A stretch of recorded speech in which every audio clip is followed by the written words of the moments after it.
everyone. Hope you're all doing well. It's good to see you all on this fine,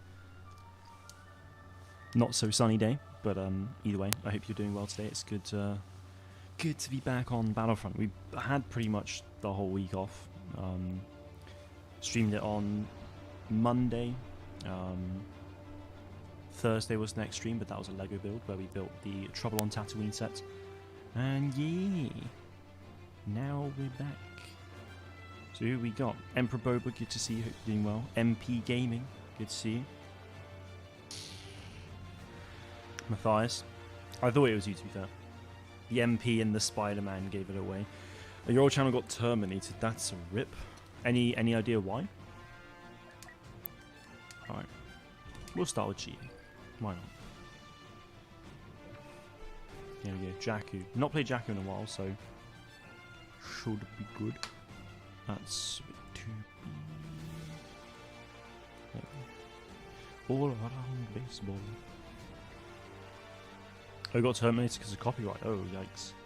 Yeah, that's the... Yeah, copyright's always a sticky one. It's always a sticky one. Sometimes you'll get... sometimes you'll get out, like... You'll just get a warning, but other times you'll get full-on, like, channel termination. It's pretty crazy. But I am sorry to hear that, though. That sucks. Yeah, like 800 subs out the door. That's a lot of... It's a lot of hard work, because I know you've been going for a while, so... Yeah, it's really tough. But are you gonna carry on, like, smashing it out and stuff, or you gonna take a break? Like, what's Matthias's plan for going forward?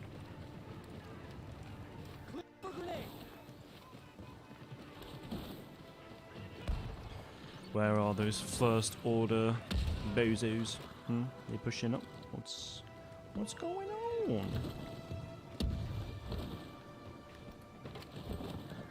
Gotta get close. Are they...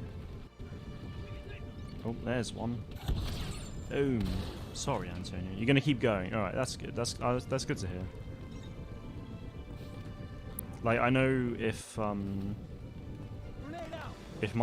channel got terminated for copyright, it'd be like, yeah, I don't know. It'd be really difficult, but yeah, I would want to carry on, but it's just so hard because all that hard work's just gone out the window for nothing really. So yeah, it would be tough, but gotta keep on pushing. Come on, there we go.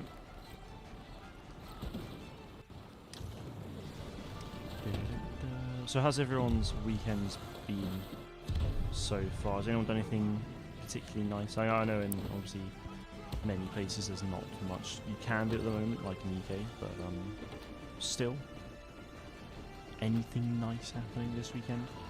Was the weather good? Oh, that's coming my way. Whoa. That was actually kind of cool.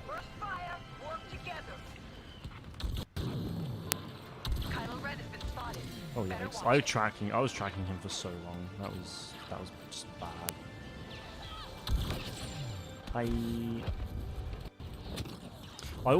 do wonder what the reactions are of some people that I snipe, because I mean a lot of them are really basic, but other ones might just be like, holy crap, as well. Just all of a sudden, like, maybe I'm hiding. Wow. Maybe I'm hiding behind something, and all of a sudden just pop out and just yeet him in the head. It's like, whew. Oh, you're joking. Oh, my team got in the way. That was kind of your own fault, long story. Okay. That's fair. I mean, like, if it's your fault, then obviously you know to not do it again. Ow. Damn it.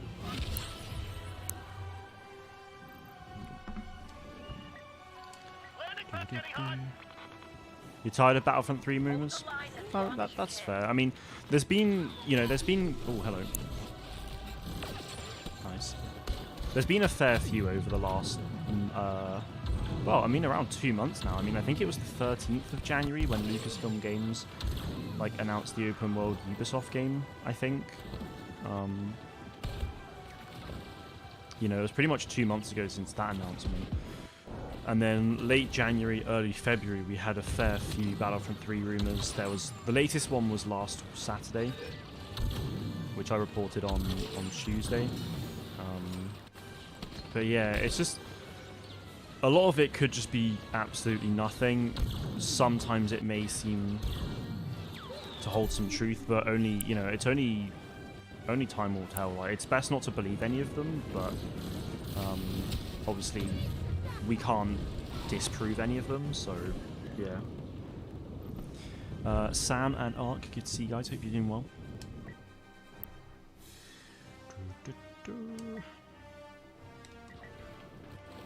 I mean, I always like, you know, I quite like rumors sometimes, but just because, especially if it's quiet like now, if we didn't have any of these rumors over the last 2 months, then we would have had the Star Wars Hunters announcement, and that's it.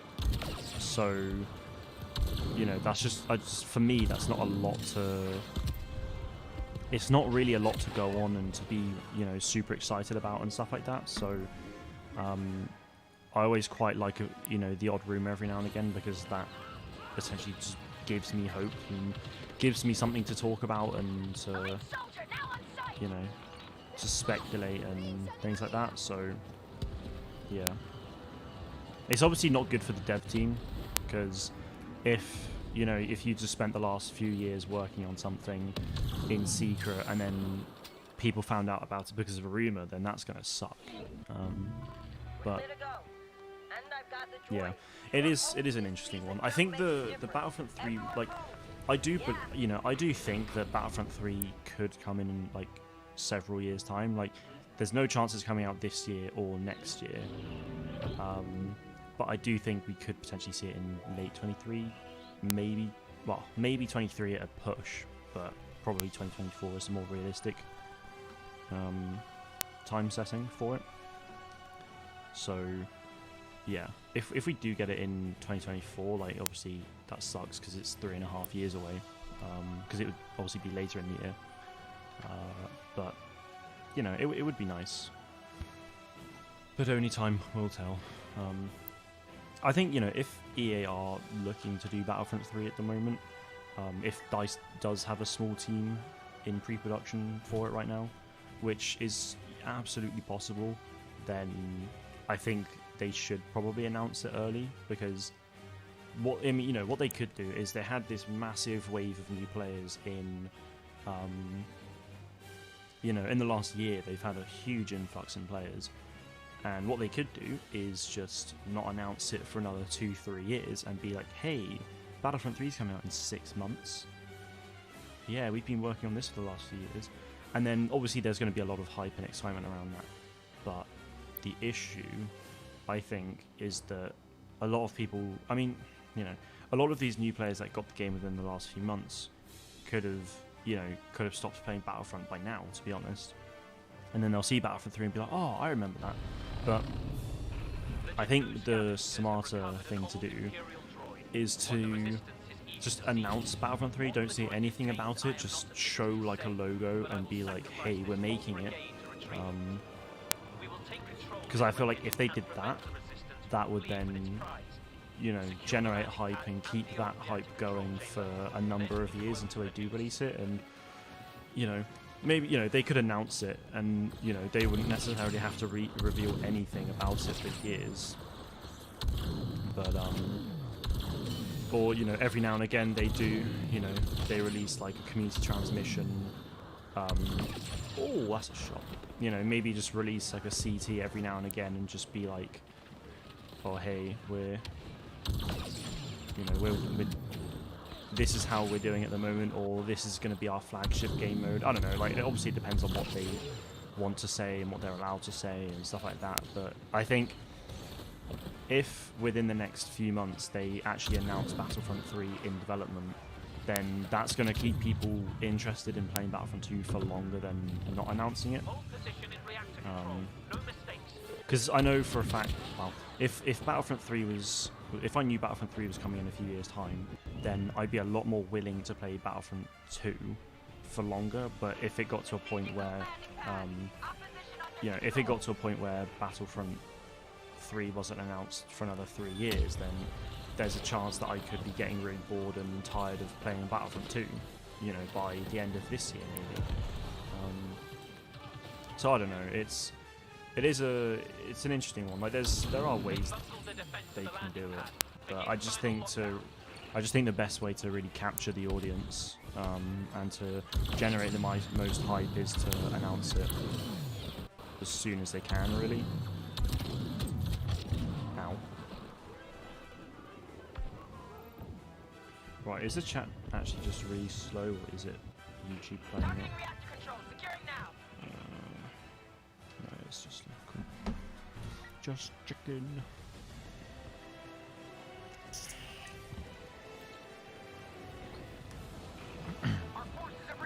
With that being said, though, I don't think it would necessarily be a bad thing for me to stop playing Battlefront 2 later this year, maybe, just because at that point LEGO Star Wars will be out, which, you know, I'll probably play a decent amount, but not, you know, I won't be playing LEGO Star Wars as consistently as like I would a Battlefront game. But, you know, we'd also have Star Wars Hunters, which hopefully I'd be really enjoying, and if, you know, we are really getting a small-scale game from EA this year, then that would be out as well. So I'd have, you know, 2 games I'd be playing probably really consistently, with another game that I'd be jumping on every now and again. So I don't know. I mean, there's it's a tricky one. You know, we should really be getting more as of like this year. We're really going to be getting more Star Wars games. I mean, last year we had 1. I think. Well, actually, no. Technically, we had 2 because we had. Yeah, we had 2 actually, because there was Squadrons in October, and then in December we had. Was it December? It was either December or November, but we had the VR game Tales from Galaxy's Edge. So, but that's not like a, you know, that's VR only. That's not one of the bigger, you know, multi-platform games. Joshua, good to see you, man. Hope you're doing well. How's your weekend been so far?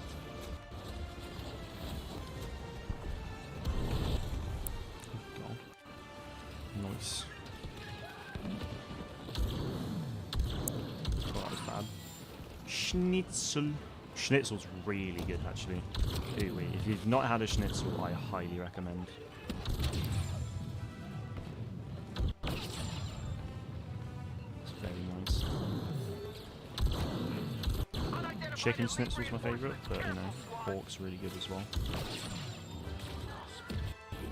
Oh, he's got me. He's gonna get me. No, he's not. Thank you, Mole. Hey, speaker. How's it going, man? Hope you're well. Are you able to play Battlefront 2 on keyboard and mouse on console? I don't actually know. I've not tried it. I know a lot of games you can. I know a lot of games on console you can just plug in your keyboard and mouse and play it, but I've never. It's not something I'd ever, or it's not something I've ever done. I don't have a keyboard and mouse that I could. I've got a mouse, obviously. I just don't have a keyboard that I could use for that. Yeah, I'm not the. Unfortunately, I'm not the right person to ask for that. If you're genuinely curious about it, then you're probably better off testing it yourself, or just asking on Reddit or something, maybe, just out of curiosity.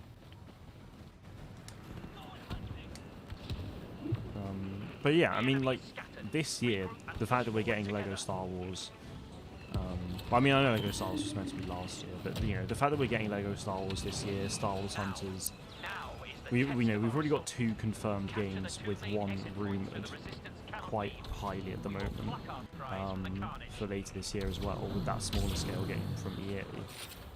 You know, that, I mean, that's 2, potentially 3 games this year, which is mental, right? We've not, you know, we haven't really had, a big year like that for a very long time. So it's pretty exciting to, well, I mean, this is like, I'm kind of saying this like we are getting a 3rd game, but obviously we might not. You know, if we do get a 3rd game this year, then then, you know, that's a huge year, you know, absolutely huge. And then next year, I mean, next year could very well be a quieter one. We may get a game next year, but you know, there's every chance that we won't. Well, actually, no, sorry, we probably will with Jedi Fallen Order 2, actually. So, we'll... I mean, that's obviously not been officially announced. I mean, we know they're working on it, but they've not, like, revealed it or anything like that. So, you know, we'll get Fallen Order 2... We'll likely get Fallen Order 2 next year. So that's already one game, and that could be it. But I don't think I'd mind that too much, especially if I'm really enjoying Star Wars Hunters and that's getting updates consistently, or whether, you know, if we do get a small-scale shooter from EA this year, if that's getting content updates regularly as well, and I'm enjoying that, then I'd probably quite happily just grind those 2 games for, you know, a 2-year period whilst we wait for, you know, maybe the next Star Wars multiplayer game. You know, there's a lot of there is a lot of potential for these things, I think, and I'm excited for Star Wars Hunters especially this year because I think it's really different to anything we've seen in recent years. So yeah, I just hope it is gonna get content updates. Anyway, where did I get to? Colton, good to see you, man. Hope you're doing well. Maxi Boy, Ryan, good to see you guys. Hope you're doing well. So the last Rumours, Ryan, were on Tuesday, not Tuesday, it was Saturday last week, so 8 days ago. I covered them on Tuesday, but I can run through, I mean, it's a long, like, it's really long, so I can run through them for you guys, but it's going to take some time, so I'll do that, after this game. Or you could watch, you know, it's up to you. I mean, I've made a whole video talking about them, so for a bit more of a concise thing, there's that, but I will run through these in a few minutes' time. It's worth noting before going into it, though, that this guy is not... He said that he's not an employee of DICE. You know, he believes... You know, he hates the spread of misinformation and all that stuff, and he doesn't give a source, but that's to protect his source. And yeah, like it seems pretty genuine, to be honest. But he, you know, he does also reiterate the point of you should not believe everything. Yeah, you shouldn't believe absolutely everything. Oh, I killed Ray with my mines. Let's go. Yeah, I mean, just the thing is, though, the fact that he's genuinely said, like, oh, don't believe everything I say, because, I mean, firstly, just, you know, why should you, but also the fact that he's not crediting a source or anything like that, like, he's gone, like, this leaker has gone about it in a really genuine way, so, which I think is good from him, but also just makes it does make it seem more genuine. But I don't know. I mean, it's best not to believe anything until official sources, you know, official, like, announcements are made and stuff like that. But, Karen, good to see you. Hope you're doing well. So, yeah, like I said, if you want, like, a proper breakdown of the new Rumours from last Saturday, then watch my video that I did on Tuesday. But I will go through them in a moment for you all. Nicely done.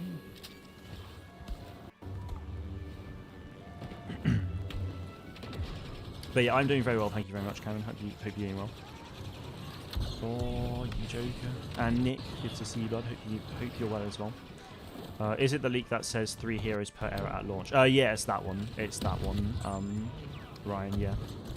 You're spot on there. So yeah, I mean, I imagine you probably...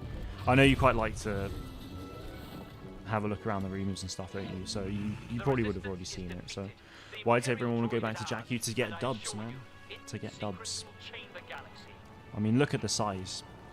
Fat dub. Righto. So, like I said, he said all that, you know, he doesn't give a source. He says not to believe absolutely everything.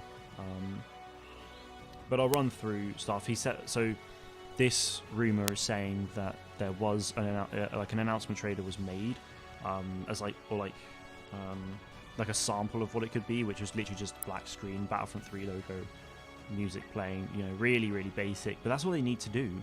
That's the thing. You know? Find it hard to believe only three heroes per era, unless it's really focusing on vehicles and troopers over heroes. Actually, no, Ryan, it's not three heroes per era, it's 3 heroes per faction. So it would actually be 18 heroes at launch, which is more than what Battlefront 2 had. So yeah, it says that a sample of a trailer, like of a real trailer, was made. There won't be the rumor also says that there won't be a campaign, and it will just focus on multiplayer. Battlefront 2 was made free on Epic Games for multiple reasons. One was to see how much interest there was in Battlefront 2. Again, but the thing is though, you got to bear in mind as well that these things can be made up. Like Battlefront 2 coming on Epic Games for free, you know, I think anyone could say that, and I was saying that, you know, it could potentially be to show EA how much interest there is in Battlefront. I was saying that during that time, so you know, this guy's saying it doesn't mean anything, but yeah. DICE also wants Battlefront 3 to be bigger than Battlefront 2 at launch, so expect a release date far in the future, and then this guy guesses late 2024, but nothing's also been set in stone. DICE has been given more freedom to what is added, but must be approved by Lucasfilm, of course. The content in the game will come from the 9 films and anything in between, so obviously the 9 films, but also like Star Wars Rebels and The Mandalorian and stuff like that. No High Republic era planned at the moment, but that could change, which is understandable because the High Republic has only really been around for a couple of months. So yeah. The game will be similar to previous Battlefronts, but will have some unique elements to it. Heroes, ships, vehicles, and classes will be back. However, they will be in a different system, a very different system to Battle Points. When it comes to heroes, every faction will have at least a trio, so Maul, Dooku, Grievous for Separatists, Anakin, Obi-Wan, Padme for Republic, Luke, Leia, Han for Rebels, Vader, Palpatine, Boba for Empire, Rey, Finn, Poe for Resistance, Kylo, Phasma, Hux for First Order, so 18 minimum. But I mean, again, like that whole hero thing, that could just be that guy guessing. And it's also worth bearing in mind that, you know, whilst all these things are being rumored and stuff like that, Battlefront 3 won't be in any kind of production at the moment. Like, it could be in pre-production, but production wouldn't have started. So all these things are very subject to change. You know, if it's in pre-production at the moment, then ideas will be all kinds of ideas will be spoken about. And some things won't end up making it in the game, other things won't. So there's that to bear in mind. Also says there are 6 different classes that were discussed. Heavy, Trooper, so Trooper is Assault, Officer, Sniper, Spy, and Engineer. There was a debate about a Starfighter mode being added, but that's 50-50 at the moment apparently. There will be emotes, avatars, skins, etc. that will be unlocked via a currency that can only be bought using real money, but there might not be an at launch. EA is very cautious with microtransactions for good reasons. The only paid items for the game will be appearance-based and will have no pay-to-win aspects. And then, yeah, that was pretty much everything. Yeah, that was pretty much everything on. Like that was the big, like meaty stuff from that rumor. That was last Saturday that came out. I don't know, just like the way the guy worded the rumor though, like he seems pretty genuine. Like, but again, anyone can put that on.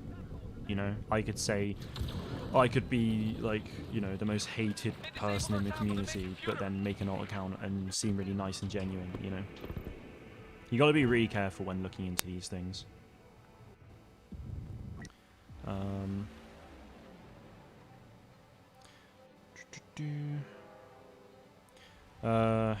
Yeah, that, I mean, it really seems legit, but we still shouldn't get our hopes up to get disappointed. Exactly, yeah, it does seem, like, the leaker seems genuine with it all, but, yeah, don't get your hopes up for it, because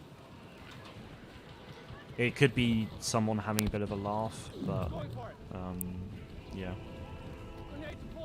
Who knows? Is that oh,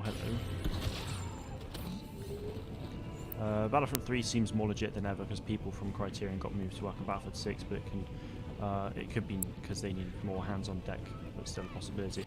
Yeah, like you know, DICE LA have been working on post-launch content for Battlefield 6 for over a year now. DICE have been focusing on it for some time as well, so you know, it is a really interesting one. You know, it's an interesting move bringing Criterion on. I think it would, you know, I think Criterion coming onto it is definitely a bit more so that they can focus on post-launch content and getting the game finished for later this year, but that also absolutely gives a little bit more flexibility in terms of Battlefront 3 maybe being worked on slowly in pre-production, but I don't know. If it's true and they're skipping the campaign, how does that make you feel? I honestly don't have an issue with that. Like, I like, you know, I love the Battlefront 2 campaign, but I would much rather see, I honestly would much rather see Battlefront just focus on, yeah, I'd rather see Battlefront really focus on the multiplayer experience over anything else. All of the resources that you'd normally devote to, yeah, all of the resources, time and, you know, money and everything that you devote to a campaign, just focus on the multiplayer and just bring more content for that. Oh, that's annoying.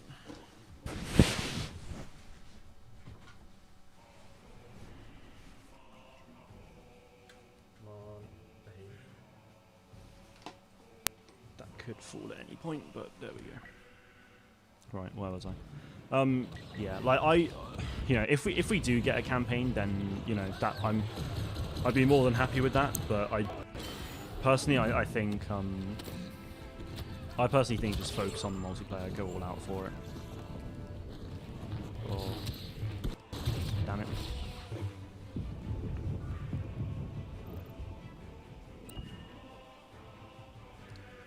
If they focus on vehicle gameplay and having more of a classic Battlefront feeling, I would be okay with 3 heroes per faction at launch. Well, yeah, I mean, having three heroes per faction at launch isn't bad. Like, 18 heroes at launch is really solid. But you got to bear in mind that if they were to make Battlefront 3 bigger than Battlefront 2 at launch, that's crazy, to be honest. Like, that would be, I mean, that would be awesome, but that it's pretty unrealistic. Like, Battlefront 2, if you look at everything, is pretty large right now. So trying to make a game bigger than the end of the previous one it's not great. So yeah, 18 heroes per faction is really good, I'd say, especially for launch, and then just post-launch bring them. I mean, it means you probably wouldn't have Chewie or Lando or Yoda, but you know, they could easily just be introduced, like reintroduced, like post-launch, and they probably would. But I know that it wouldn't necessarily be like hugely exciting because we already played as them several times in the past. But yeah.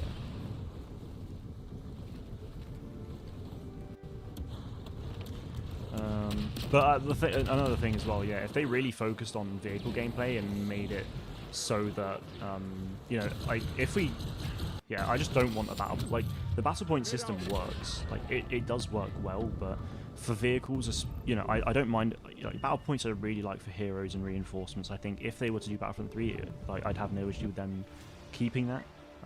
Or maybe they won't have reinforcements, you know, reinforcements weren't mentioned in the rumors, so Death Troopers and, you know, Ewok Hunters could very, I mean, maybe not Ewoks again, but, you know, Death Troopers and Jet Troopers certainly, instead of being reinforcements, they could actually be, you know, they could actually be introduced as part of the classes, you know, part of, you know, a skin for a class or something, I don't know, but I feel like if they did that, it would be more of like a classic Battlefront setting, especially if they had 6 classes like the rumor said.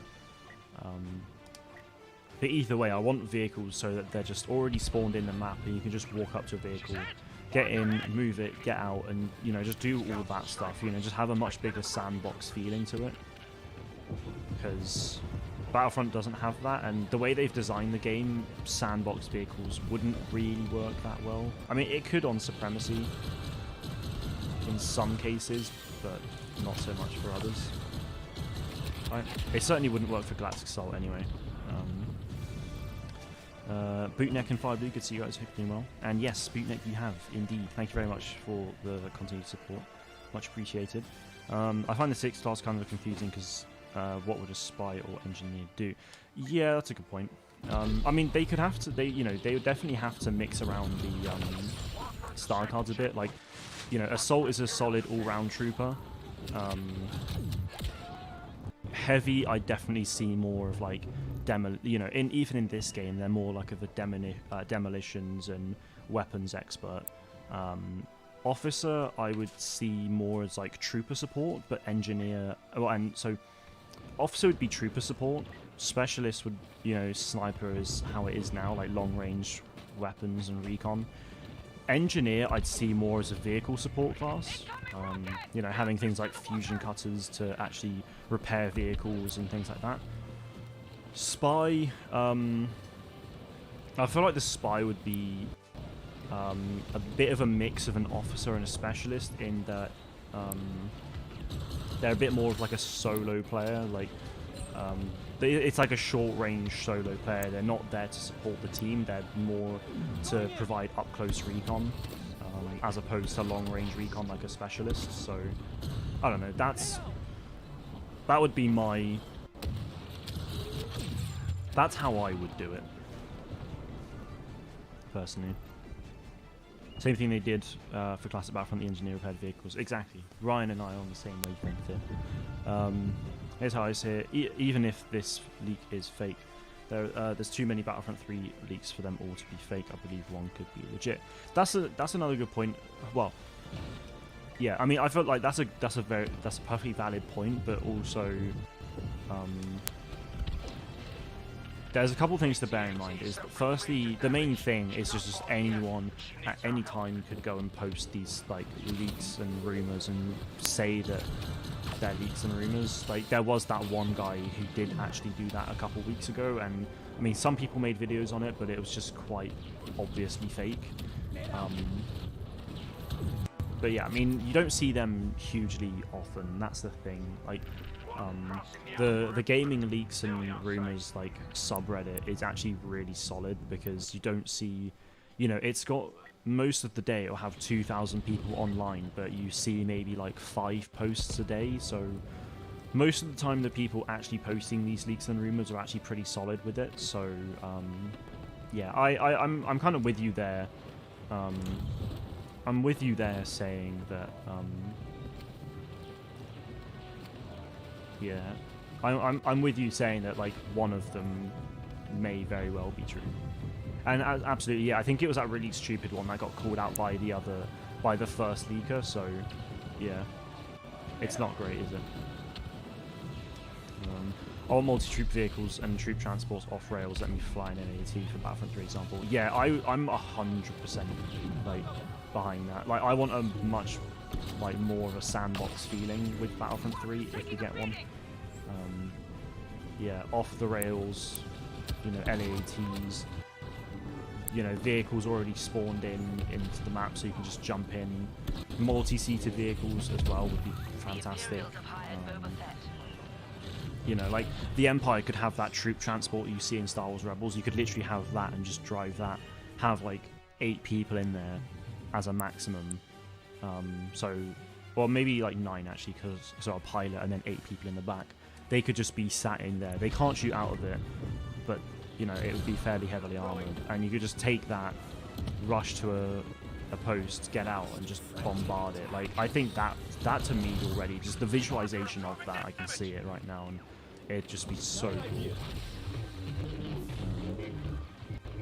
Apparently Battlefield 6 is going back to that. Vehicles will just spawn on the map, so maybe they'll do the same for Battlefront 3.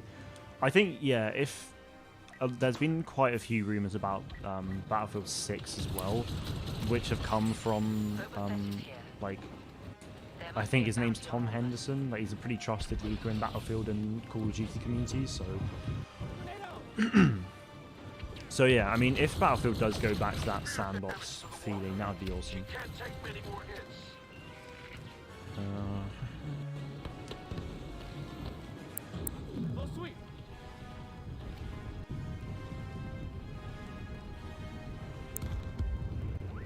I think if they introduce a system where each map has a special reinforcement like Naboo, the Naboo Guards, Death Star would be Imperial Guards and so on. Yeah, that would be cool. It's one of those things that I think some people were saying about like the Ewok Hunter, and yeah, I think it's one of those things that quite a few people were saying about the Ewok Hunter, and like, oh, they should only really be playable on Endor and stuff like that. And, oh, level 500 on the Assault, we're halfway there, people. Yeah, it is a bit of an interesting one. Like, I wouldn't mind seeing all of these units playable on. Yeah, I would have no issue at all with seeing these playable units on all maps.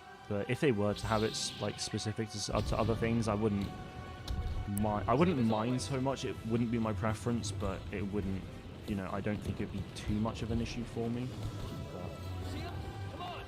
Yeah, I guess it depends on it. Like, yeah, Naboo guards only being playable on Naboo makes sense, but at the same time, I feel like Naboo guards could easily just be a skin for the Republic. Like, the Separatists don't just have to be droids. Like, there are plenty of Separatist allied forces that you could maybe use, skins from that. Same with the Republic. Like, there's plenty. They don't just have to be clones. Ow. Come on. So yeah, like, I get what you're saying. I think it's a perfectly valid system, but yeah, it's just Naboo guards could easily be made skins for the Republic. Fair enough. Oh, how did I miss him? That's unfortunate.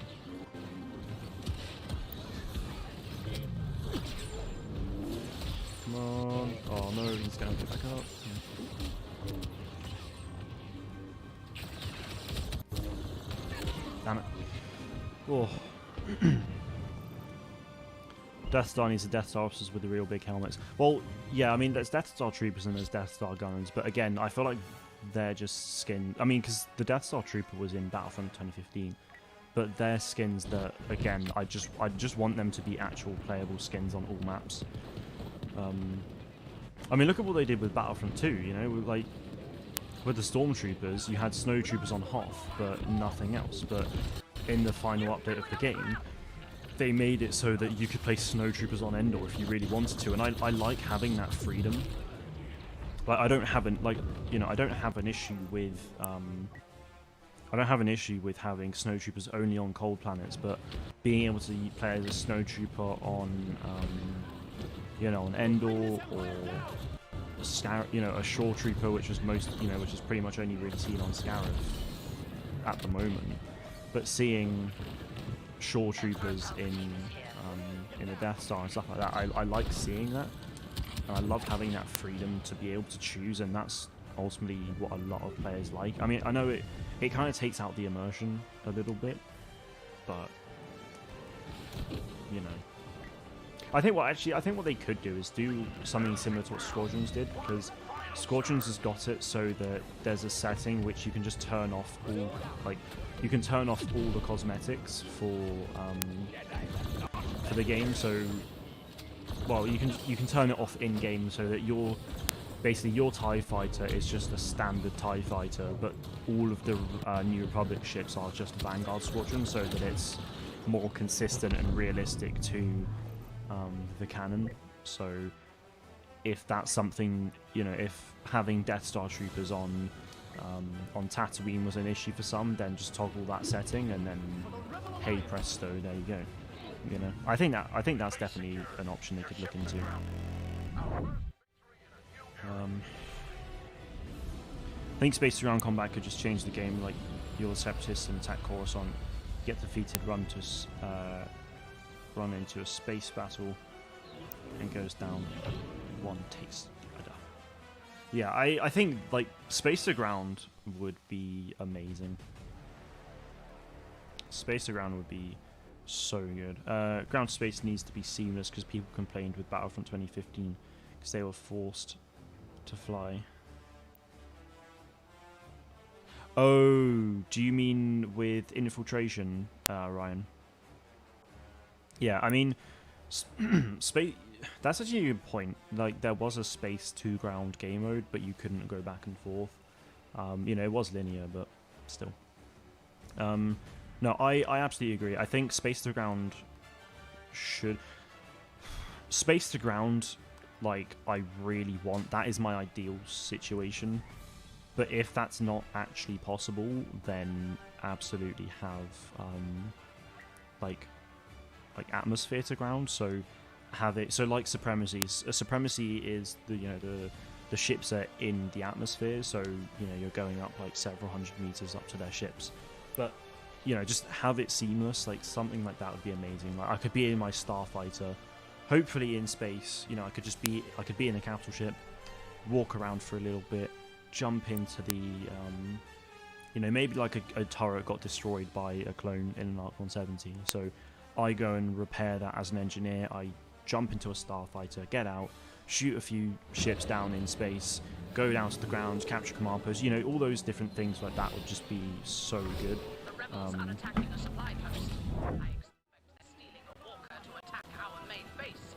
And I think I was speaking with Sage, so Uplink and Boomstick, I think it was those two. I was speaking with them a couple weeks ago about this, and it was me, Boomstick, and Varsity Scooter for his podcast. But having certain command posts doing certain things. So in Star Wars Battlefront Elite Squadron on the PSP, the middle command post was always the ion cannon. So you'd capture the ion cannon, that would charge it up, and then you'd be able to fire the ion cannon at the enemy capital ship to take down the shields, which meant you could enter it. Something like that would be really cool.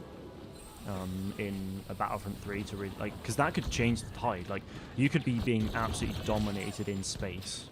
Like, let's say we're the Republic, the Venator could be almost destroyed with the Separatist Dreadnought, a little bit weak, but not too bad, like maybe at half health or something. But then all of a sudden, or it could just be completely full. Let's say you capture the command post, you shoot down the shields, and then that gives your allies the chance to go and to fly into the Separatist Dreadnought, and all of a sudden, bang! You destroy the Separatist Dreadnought. Your Venator's super weak, but you've destroyed it, and that means that now the Separatists have to spawn in from the ground or something. That could just completely change the tide of the game, Or it's like games in Supremacy when you go up to you go up to the Separatist Dreadnought, nearly win but not quite, and then they come up to the Venator and just completely demolish you. Like, those kind of moments in a game, if you're on the losing team, is not great, but it's something different, and it's it's tight games like that which can make things all the more exciting. So I think something like that would be amazing. I think that's why space to ground, or at least atmosphere to ground, has to be a thing in Battlefront 3, because they really need to focus on the sandbox feel with Battlefront 3, but I also think they need to just make it huge and a real, true Star Wars experience. Reinforcements, cancel the override. We'll go Palpatine, why not? I think the new SSD, with the new SSD power of next-gen consoles is pretty possible. Oh yeah, for sure. I think it's absolutely possible. I could be completely wrong, but I think it could absolutely happen. I've seen a few people being like, oh no, it's just not going to be possible at all. And I'd be like, really though? Like, if you've seen how much technology's advanced over the last few years, like Frostbite could release, a massive upgrade to their engine in terms of performance with these new SSDs in mind, and all of a sudden you could have this engine, could very well be capable of supporting seamless space to ground,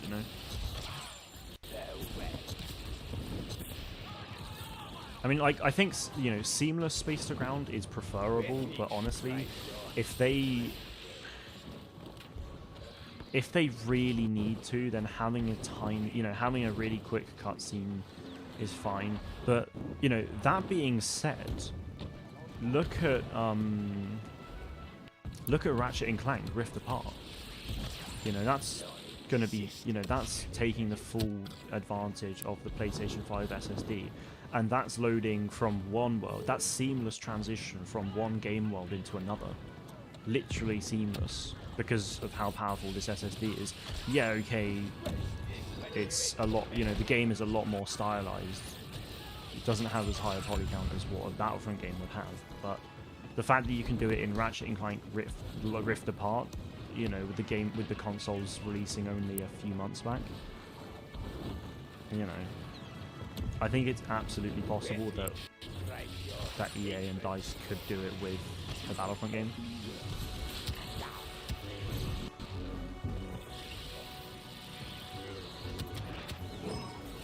Bye.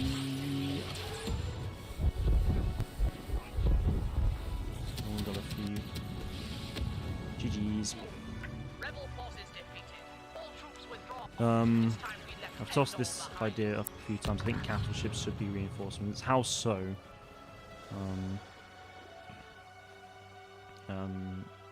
Yeah, how so in terms of reinforcements? I think Clone Wars single player would be fun. The idea is you play as a normal clone trooper playing in a big battles, and you play through the Clone Wars and transition to the Empire. And you lose like friends and need to stab Jedis you fought in the back. There's so much potential for DLCs. Yeah, I mean, well, just in terms of everything, you know, that Clone Wars story doesn't have to be a Battlefront game, or it doesn't have to come from DICE. And yeah, I'd love to see that, honestly. I would love to see a Clone Wars era, like, single-player game or something, where you play as a clone, or maybe in several years' time, Respawn are still doing the Jedi franchise, and they do a prequel to Fallen Order as Jarrett Apau, or something like that, you know. I think that would just be amazing. Don't know, but in the PS5 exclusive names, Ratchet and Clank Rift Apart, yes. They can transition through worlds easily, as the developer said. It's not for sure, because we are really early into this gen. Yeah. No, exactly. And yeah, right. As you said, Ryan, we started talking about the same thing at the same time. That's amazing. But it's a perfectly valid point. Like, yes, we're early into this generation, but you know, the fact that they're already doing it with Ratchet and Clank Rift Apart, like, you know, in a couple years, could they be doing that with Battlefront? Like, I don't see why not. If they can't do it right now, then look into the technology for it. See what you need to do. See what capabilities are out there for these consoles that can make it a thing. I mean, it doesn't have to be. Well, this is another thing, right? It doesn't have. Atmosphere to ground could absolutely. I think with these new SSDs, atmosphere to ground could absolutely be possible. Space to ground's more tricky. Space to ground would be trickier, I think, because you're essentially going from one game mode to another. I imagine that's how it would be. Whereas atmosphere to ground, you're kind of in the same game mode already. How am I a hero already? What? I died. I got 10 kills in one life. What? I joined this game like fairly late into it, and I'm top of my team already. Jesus Christ. TD, good to see you, man. Hope you're doing well. Oh, you got a PS5. Very nice. GG's, my dude. Monkey, good to see you. Hope you're doing well. Which is the best class in Battlefront? I think Heavy. The Heavy is really good. I mean, they're all great classes. They're all great in their own way. Like, I love using the Specialist because I love sniping. Yeah, I mean, I'd maybe be inclined to say Heavy as well, but I don't know. I think the Heavy's definitely underrated sometimes. They are all very good, honestly. That's a shame. Why did you have to bye? He just saw me and gave up on life. Okay.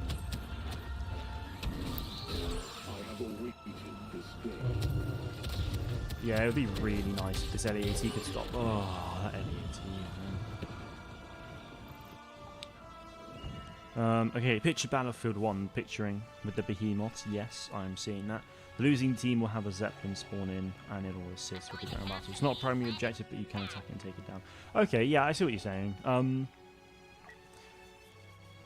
Yeah, it's definitely, I mean, that could definitely work, but I don't see why that would need to be the case, because you could have, I feel like you could just have the, you know, I feel like you could just have the capital ship in space. I mean, it probably wouldn't really work as well in space, but if it was in the atmosphere, it could certainly just use its cannons to shoot down on the ground anyway. Like, you could easily just have someone go into the capital ship, man the turrets, and then shoot down anyway. So, yeah.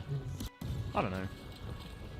It's definitely a possibility. Like, it could work, but you're either having capital ships as these reinforcement, like, behemoths, like Battlefield 1, which is cool, but not as much as having a proper sandbox feel with the capital ships.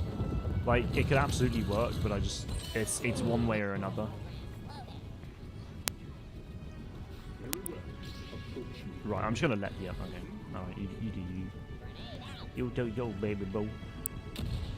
I'm lagging. Simply not good. Do you think you would be able to stream in 50 FPS? Oh, dude, I've already tried.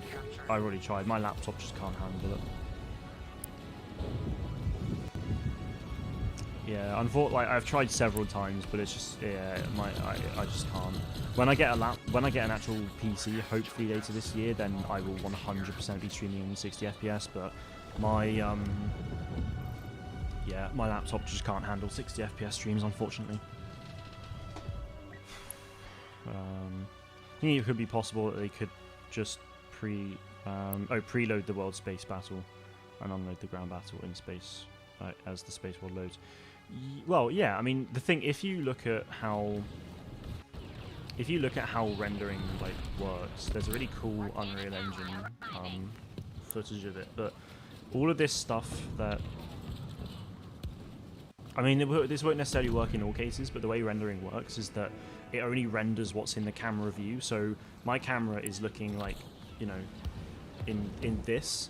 Everything behind me right now is not rendered in. Like, the ground will be there, but it won't be rendered in, and it will be at like the lowest count it can be. And then as I turn around, everything that's here unloads, and everything that comes in here does load. Like, that might not necessarily be the case for everything. Like, some games and companies could do it differently, but that's certainly that's certainly a way that it can be done. And in doing that, because you're not rendering as much because you're not rendering everything at the same time, like, that's going to be a lot less stress on whatever system, you know, your GPU, well, I imagine. But yeah, that's kind of how it works for some things. I don't know if it's everything, but that's generally how it can work. Come on. Oh, yikes. Ollie, good to you. Hope you more. Specialist is most fun. Yeah, I enjoy using the specialist the most, I'd say. Nature, good to see you. Hope you're well. I'm very well, thank you very much. Hope you are too. That was just painful seeing 3 heavies in centuries. Yeah, that was rough. Blown away by how fast it loads Spider-Man, and if you use activity cards, it even faster because it skips the title screen. Yeah, the PS5 is crazy. It's crazy fast. It's, yeah, like Rainbow Six Siege used to take just so long to load up for me, but now it's like boom. It's very good. Who's the best character in Battlefront? I don't know.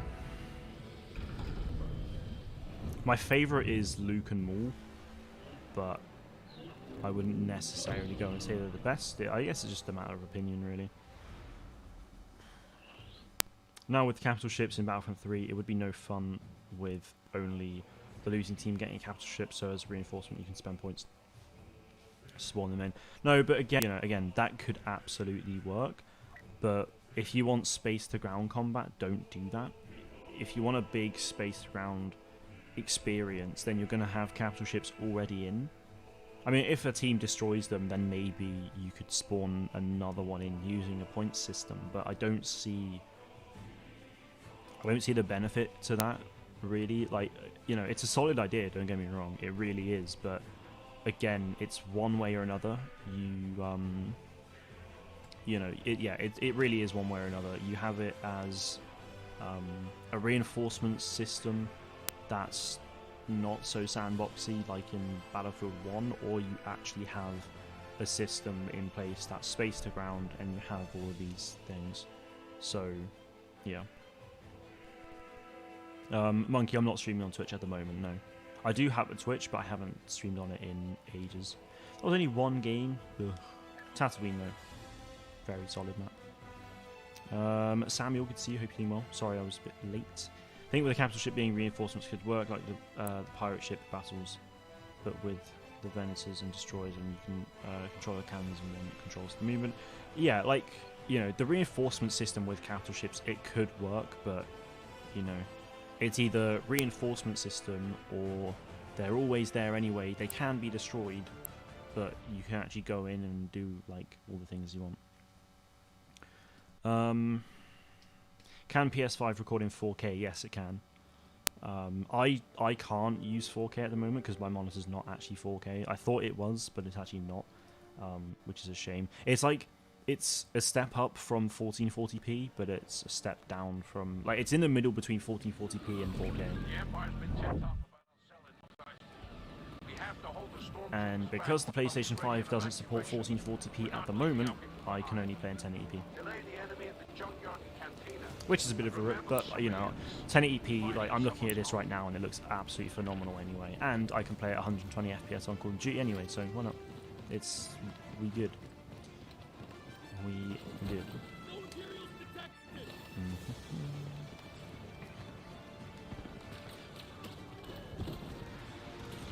Would you play with the community? Yeah, I mean, if anyone wants to jump on Battlefront right now, then yeah, by all means. I'm always happy to play with others. It's just no one has asked. I mean, I've not necessarily offered, but yeah, like I said, if anyone does want to jump on, then by all means, let me know. Add me on PlayStation if you haven't already, though. Exclamation mark PSN in the chat.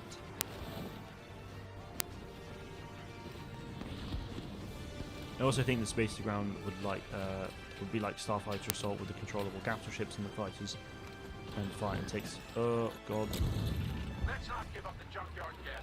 Yeah, I mean, the way I see it is. Oh wait, by the way, the capital ship idea is for Conquest. I don't think it would work for a linear mode like Galactic Assault. No, I mean, in a linear mode like Galactic Assault, you wouldn't have capital ships anyway. No, in something like Galactic Assault, you wouldn't have capital ships playable. You wouldn't have space to ground in it unless like that's where the story took you with the mode. Yeah, no, the whole capital ships things, that would have to be on Conquest only, I think. But even then, like, if it was on Conquest, I wouldn't want it to be a reinforcement. I'd want to be able to spawn into my capital ship at any time and not have to get battle points to spawn it in. Like, I don't, you know, like I said, it's a solid idea, but it's one way or the other, really.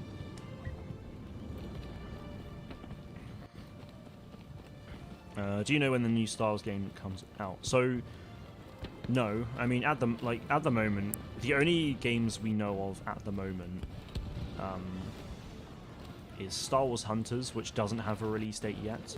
Lego Star Wars is just spring 2021 at the moment, but we don't have an exact release date yet. Star Wars Hunters will release later this year, but we just don't know when. And then the Ubisoft open world game doesn't have a release date either, so yeah, we don't have any release dates about Star Wars games right now, but hopefully on May 4th, in a month and a half's time, we'll get some more details on that. I'm hoping we'll get an actual trailer for Star Wars Hunters, like a gameplay one, along with more details on a release date. I think if we got that for Star Wars Hunters, that would be amazing, and then the Ubisoft open world game won't get a release date for a number of years, I imagine, just because of how early in development it is and how much they'll likely want to do and have to do with it still. So They'll take the cantina if we don't stop them. yeah, it is an interesting one. I think I think Star Wars Hunters could release in the first half of this year maybe, but I think it's probably more like in August, September. Darth Vader is here.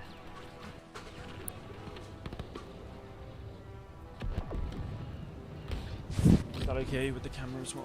Alright, we've lost this sector. But we have fallback positions. There we go. Right, so we're going back.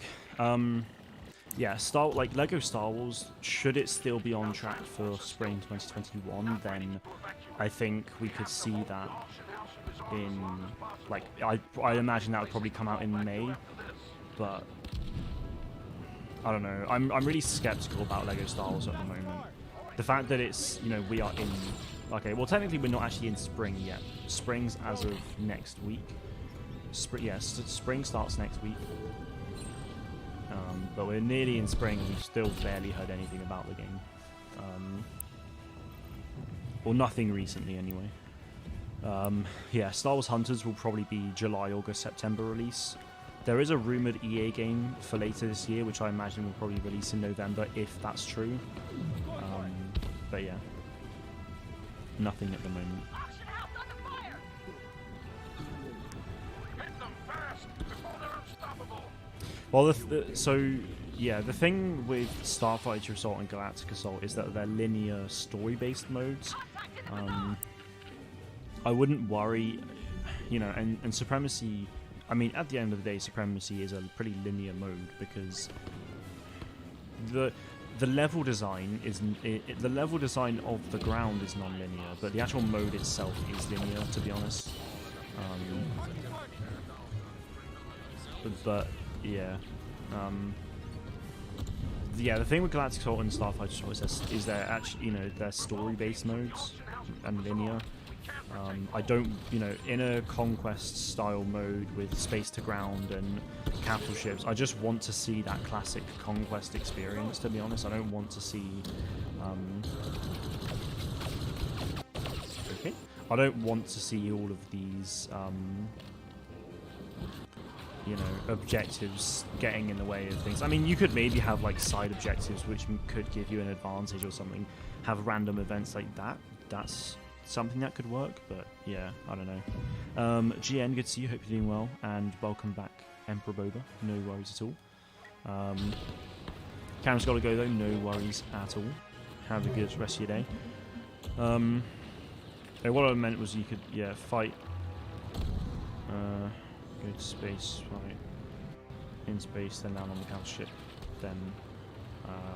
Well, okay. I'm a little bit confused by the wording, but yeah, I mean, like, definitely be able to land in an enemy capital ship and blow it up from the inside and all that stuff, if that's what you're referring to. But yeah, just don't have it like story based, or don't have it like linear in any way and stuff. Like, yeah, you could maybe have small little objectives that are like optional, but I kind of just want like a really classic conquest, but with space to ground. There we go. That was a pain.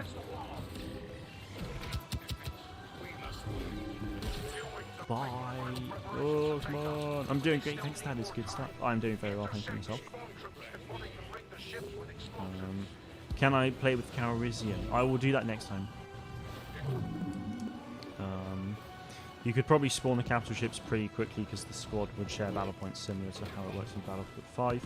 Have ideas, spending your points for other vehicles too. Yeah, I mean, like I said, like it, it's a perfectly valid option, and like, being able to spawn in your capital ships could work, but I just don't think it would be great for Conquest, honestly, because Conquest is that non-linear, large-scale mode, and I don't think it makes much sense to have a big-ass battle on the ground and then all of a sudden, but just not have a capital ship in any way. Because not having a capital ship means that you can't really spawn in space, or be very odd to spawn in space. I don't know, like, It could absolutely work, but I don't think it's the right system for... God damn. I don't think it's the right system for Conquest, personally. How do you work, or can you live with YT earnings? Well, I can tell you right now that my YT earnings are very minimal, and the amount of money I've made since being monetized for the last 2 years doesn't even equate to being able to go full-time for 1 month, so yeah, it's very little. So I'm a university student at the moment, Monkey. I study 3D art and virtual production, so basically I study game art. You know, I'm currently doing a module for 3D characters, so if I wanted to make Kylo Ren from start to finish at the end of this module, I should be able to do that. And make it so he's game ready and animated and everything as well. So yeah, I'm a university student. I'm in my first year at the moment. I'm hoping that by the end of my uni degree, so in 2.5 years, that I might be able to go full time, but that is a very big if.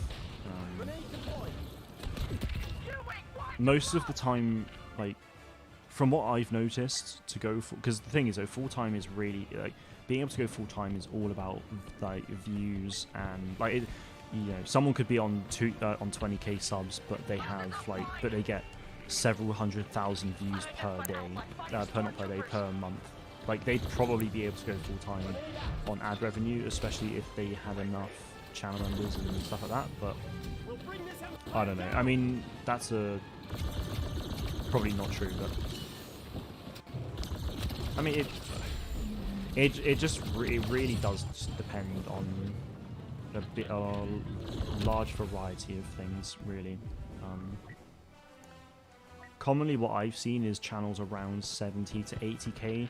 That's kind of around the point they usually start going full time, but then Lossy, a Battlefield YouTuber, he's got like 30 odd k and he's full time. So yeah, it just depends on it depends on a wide variety of things. You could be getting paid monthly from sponsors. You know, there's channel members, ad revenue, super chats from streams, merch. Like, it varies massively, and there's loads of different ways to earn money through content creation. So yeah, hopefully in 2.5 years I'll be able to, but that's a long way off right now. What's the current rumours? They're quite long, some of it, but it was basically, some of the meat of it was a case of yeah, some of the meat of the rumours was that that there would be like 18 heroes minimum at launch, so 3 per faction. There wouldn't be a campaign. I don't know. It's whatever it's whatever my video. It's whatever was in the video on Tuesday, GM, and stuff. Yeah, Monkey, I will play as Lando, but I didn't have enough battle points, and Lando's actually currently in play, so I can't. He's the only hero in play right now. That's a rip. Wait, this is it? Nobody told me it was gonna be this. What time is it for you now? We changed our time by an hour, so I'm lost now. It's currently 20 to 6 at the moment. Oh yeah, you had a time change. Yeah, my time changes in 2 weeks time. I think we go an hour forward in 2 weeks. So currently it's wow, I got destroyed. It's currently 20 to 6. So yeah. I'll be wrapping the stream up in about 50 minutes or so. So after that, I need to upload next week's shorts onto YouTube, but then after that, I'll pretty much be ready to play No Man's Sky if you want. The reason I came up with the system is because I don't think the capital ships should be the primary target, because then you get the same situation with capital supremacy if they up player count to 128. Players fighting for control over the capital ship. Well, the thing is though, is that the capital ship wouldn't be the primary target. I don't really know what I'm going for a short amount of time, but yeah, the capital ship wouldn't be the primary target. It's not a case of you have to destroy the capital ship to win. It's a case of like the classic Battlefronts, you have a ticket system, and if you if you destroy the enemy capital ship, then you get a ton of tickets, but you still have to fight on the ground and still build up those tickets over time. Yeah, that would be the case. It's not a case of you're on the ground and then you're up in space again, and that's not how it would work. Sheldon gets you. I think Karen was talking about how... I think what she was talking about was having a ground battle going on simultaneously with a space battle above, which it was the system plan for the original Battlefront 3 going back to the early 2000s. Yeah, and that's exactly what I'd have as well. I'd want to be able to do whatever I want. I'd want to be able to fight on the ground in one life, but then the next one, the next one, you'd then be able to go up into space for just whenever you want. I could one life, I'd start on the ground, maybe take a command post or something, and then jump in space. Maybe I'll capture a command post, head back to my spawn, get in a starfighter, go up into space, fight around a bit. Maybe try and board the enemy capital ship, or first you might have to take down the enemy capital ship's shields, and there's a whole host of ways they can do this. But yeah, you'd want the battles going on simultaneously, and that's why, Ryan, I don't think having the capital ships as a reinforcement system, that's why I don't think it would work, because having the space and ground battles going on at the same time, not having capital ships there for certain times wouldn't really work. Yeah, I mean, you could, if an enemy destroys a capital ship, then maybe maybe you could call for reinforcements to get another one, but again, I don't think that would really work that well for a conquest style mode.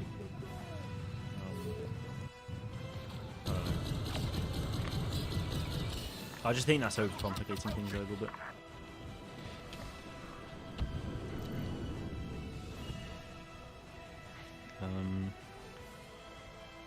How's uni going? Do you have homeschool now or no? So, well, uni's going very, very well at the moment. I was being taught at home for the start of this year, but I actually started going back as of last Monday, so I'm now actually in person again, which is good. But yeah, uni's going really, really well at the moment. Damn it. Can I add you? Yeah, Monkey, of course, yeah. Exclamation mark PSN in the chat is what it is. Yeah, and that'll bring up the PSN. Yeah. For anyone else who wants to add me on PlayStation, yeah, it is split screen _YT, but yeah, if you probably both S's are capital, I think. Yeah, there you go, both capitals. But yeah, there you go. Would be cool if they did faction war thing like they did at the start of Battlefront 2. Yes, I sort of was thinking about that a few months ago, but never really expanded on that at one point. But dude, having faction battles like that would be amazing. You could easily have it where that was cool. You could easily have it where maybe a 5-week maybe like a 4-week period is the rebels versus the Empire in a faction war, and you choose your allegiance, like season 1 of Battlefront 2. You choose your allegiance to, either the Empire or the Rebellion, and then every time whichever faction gets the most amount of kills, or whichever faction gets the most amount of wins, that could absolutely be a thing. I think that'd be really cool. Should DICE bring back Galactic Conquest for Battlefront 2? Yes. Frigates could work as reinforcements, yeah, absolutely. Capital ships, no, I think capital ships should absolutely always be there. But frigates could work, yeah, 100%. In such system, control of command posts on the ground is primary objective, with the capital ships above being a secondary target. Yeah, 100%. It's like in Star Wars Elite Squadron. Damn it. in Battlefront Elite Squadron on the PSP, if you destroyed an enemy capital ship, it would you'd lose like maybe like 200 tickets or something like that. I don't know. It was something like that. But if you took out the enemy capital ship, you would gain a bunch of tickets to your score. So yeah, like it could absolutely work. And it also in Elite Squadron, you had, like I spoke about earlier, you had the ion cannon. So that one middle command post was an ion cannon, which then had to charge up. You have to take out the shields of the capital ship before you could board it. But and something like that, could work very well in a Battlefront 3. Yeah, I will do my best to play as Boba. Yeah, I will do my best. Can't say I'll play very well, but I will try.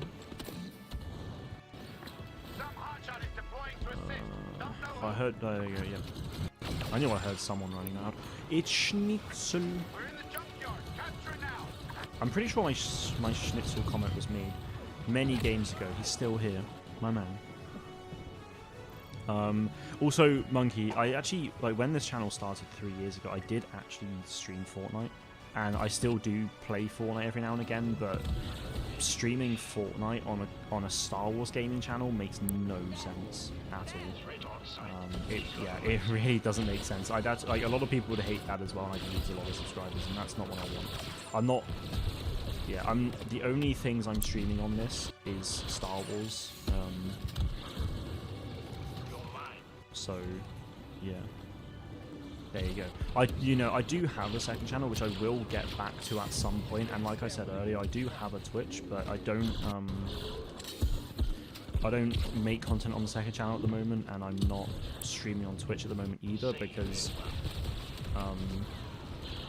at the time, like, Star Wars gaming was really low and quite quiet, so I just really wanted to focus on trying to get myself in a decent position with this channel, and also the channel was growing pretty well, and now we've had all this news about Star Wars games, Lucasfilm games and Ubisoft game and everything like that, so yeah, that's what I'd really like. No, that's not what I wanted to say. So yeah,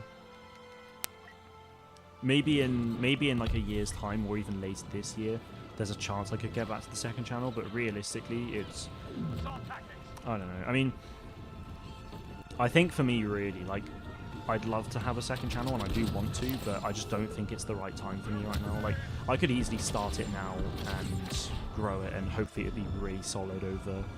hopefully it would grow quite well over the next few years whilst I'm at uni, but I just don't really have the time to focus on it all, to be honest. I wouldn't have the time to focus on, like, I could maybe make a bit more time, but I just don't think it would not be good. Like, if I focused on having 2 channels plus a Twitch on top of just one channel, then, like, I'd have no free time to do anything. So hopefully in 2.5 years I might be able to go full-time on this, and when I'm not at uni anymore, then I'd have a lot more time, so I'd then look at doing the second channel again, but for now it's just not in my mind whatsoever.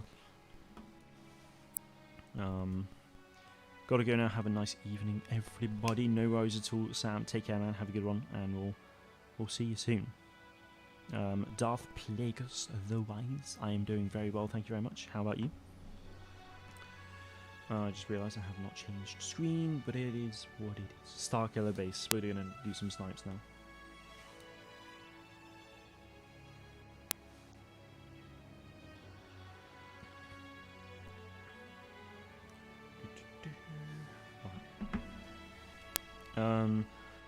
Where are we? I think it's worth taking a look at the tech demo in the original Battlefront 3. It was cancelled, sadly. It was indeed. To see how it was done then. There are videos about it right here on YouTube. I don't actually think I've seen snippets of the tech demo and stuff like that, but I've not actually really watched it fully, but it would be cool. once the capital ship is destroyed, I don't want the round to end. No, that's the thing. Like I never said it would. Like a capital ship would, a capital ship would lose your team a bunch of tickets, or it would mean that the enemy team would gain a bunch of tickets, but it wouldn't be the end of the round. It just means that you could still go up to space and try and destroy the enemy capital ship, but it would be a case of your team has to spawn on the ground, but it could still go up into space. Like at no point did I say that the capital ship would be the primary target, or that the game would end when or the game would end at that point.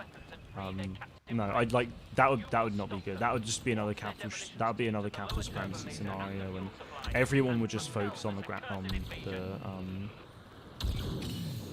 everyone would just really focus on the capital ships, and it just wouldn't be fun. Like it would just be a non-linear version of capital supremacy, and I just don't like that. Like, the thing is though, supremacy is a solid mode, but I just don't like how repetitive it is, to be honest. Like, I honestly find supremacy sometimes more repetitive than Galactic Assault, and that's only because of the capital. Like, that's because of the capital ship phase, to be honest. Like, being on the ground in all the different maps is always fun and a bit different, but then in every single map you're going up to the same place over and over again. So I could play 5 games of supremacy over 3 hours maybe, but just in all of those 5 matches, then I'm going to like, let's just say it's all Rumours, then I could be going up to the same capital ships like, I don't know, 20 times depending on how chaotic it is. I mean, probably more like 10 maybe. But it's just, I don't know. Like I just find the capital ship phase incredibly repetitive with supremacy. So yeah, I wouldn't want that. It would be a case of the battles are happening at the same time. You can destroy the enemy capital ship, but that would just give your side an advantage in the ground battle, really.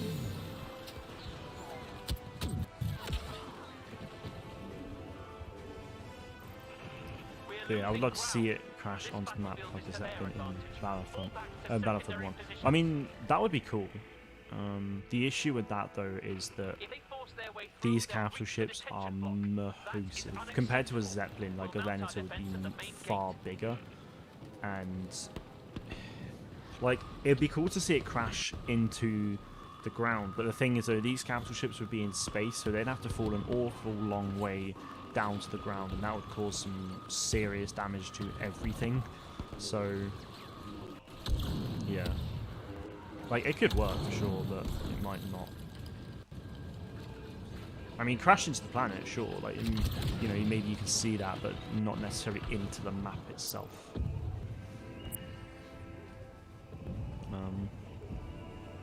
We might be getting news for Scarlet Saga on March 25th. I feel like this is probably gonna, I don't know. I mean, we obviously could, because I'm guessing that's like the Xbox event or something. There's an Xbox event coming out soon. I mean, I hope we do, but like, over the last few months, there's been various like events and things like that, and everyone's just like, oh, we could see Lego Star Wars news, oh my god, and we've seen nothing, and then these people get like really annoyed about it, and it's just like more. Yeah, I'm not expecting Lego Star Wars news at all. Like, it's got to a point now where I just never expect it. So like, I hope we do, you know, I really hope we do. Like, the last one we had was Gamescom. So yeah, we'll see.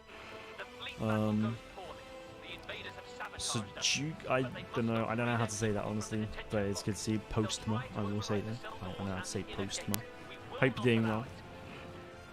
Losing capital ships should have a negative effect for its team, like losing a great number of reinforcement tickets, or sometimes, or perhaps allow the enemy ship to bombard the battlefield. Yeah, I mean, that's exactly the thing. Like, you don't want the round to end, but you want it to have some kind of negative impact of some kind. Yeah, like, have your turrets then being able to focus on the ground battle, or which, I don't know, I feel like you should be able to control the turrets anyway, but yeah, just lose a bunch of tickets, as you say. That would be my ideal scenario. You know, just pretty much like Elite... Sheldon, did you ever play Elite Squadron, the PSP game? Because I feel like just, Battlefront 3's Conquest could honestly just work exactly like that, but not bother. Yeah. Battlefront 3's Conquest mode could just work exactly like Elite Squadron, just have it seamless. Like, I'd be happy with that, honestly.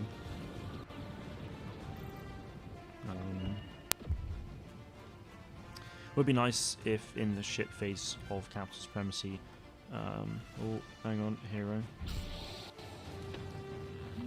If they change it to Starfighter Assault from the outside with the potential of boarding small interior section of the classic map.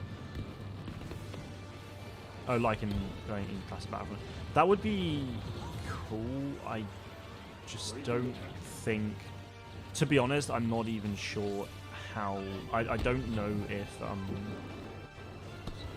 if like PS4 and Xbox could really handle that, to be honest. Like, I know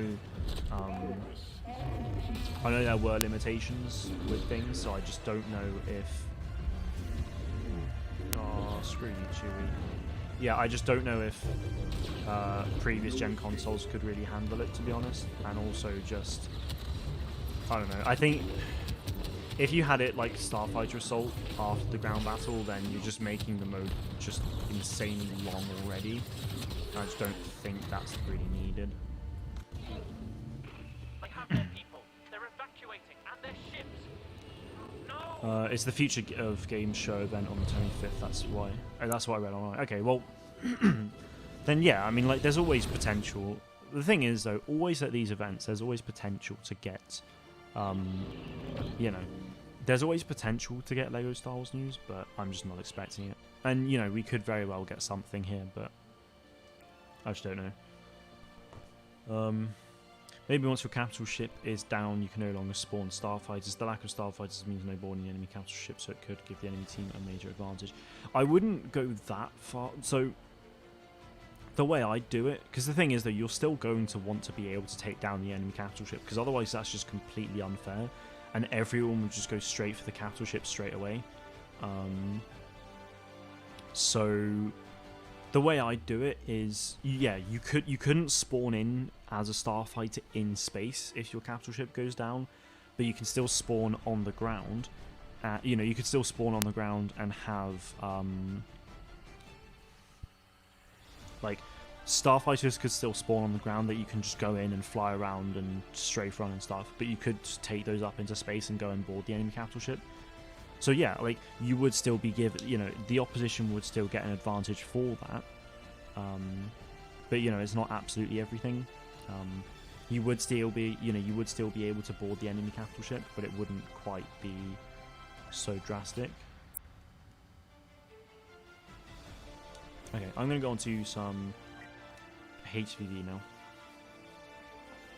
I didn't have the chance to own a PSP, unfortunately. I only played the classic Battlefront 1 and 2, which is why I rely on them as a standard. Yeah, that's totally.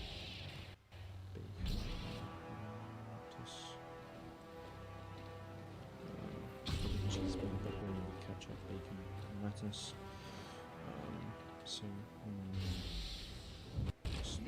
Epic heroes, epic villains, epic violence.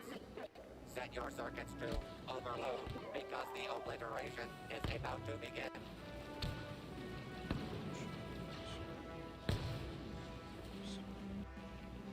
Virtue takes an early lead. Alright, so there we go. Just doing a Mackey's order. Oh god, I almost fell over.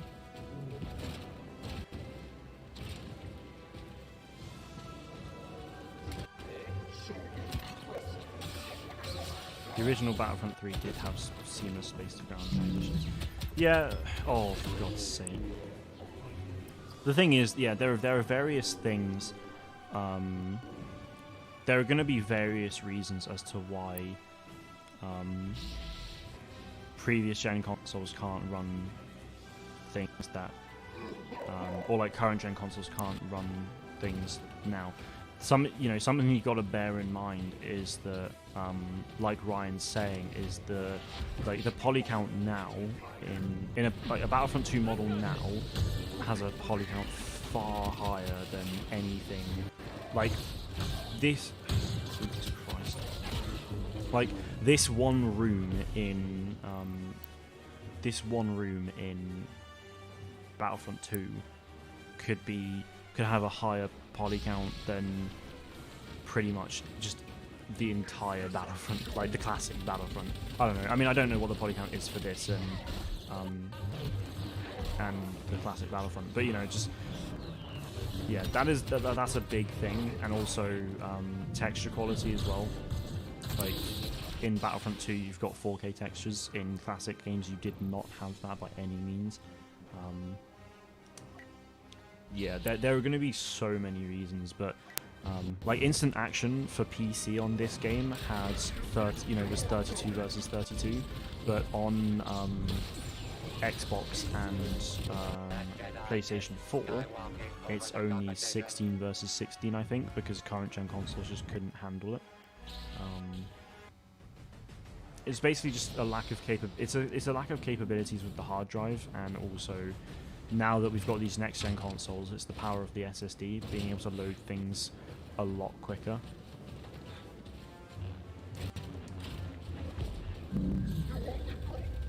Oh, I got mind tricks and I couldn't turn.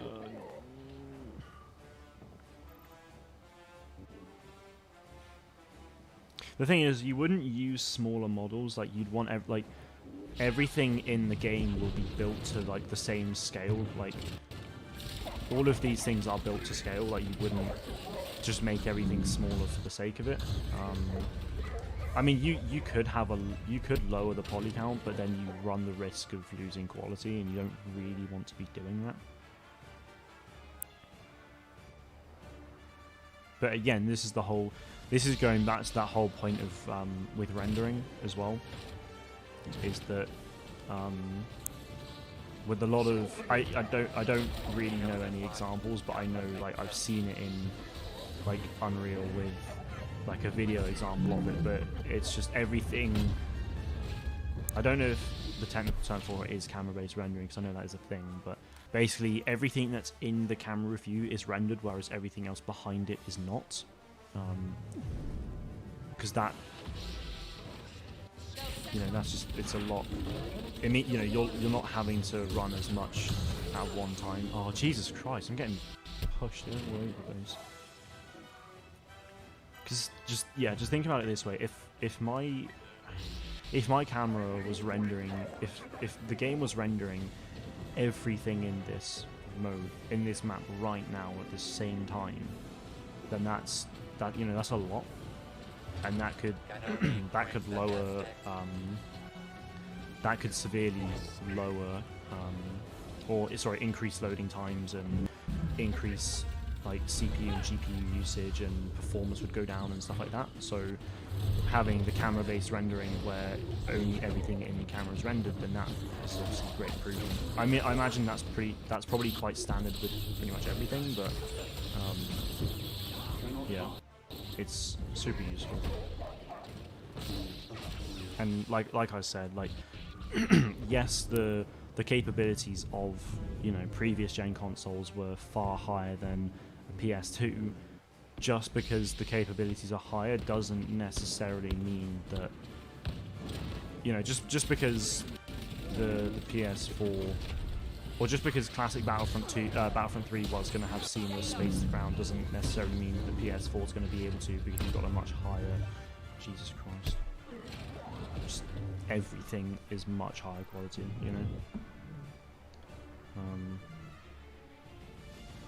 I don't really have the big brain.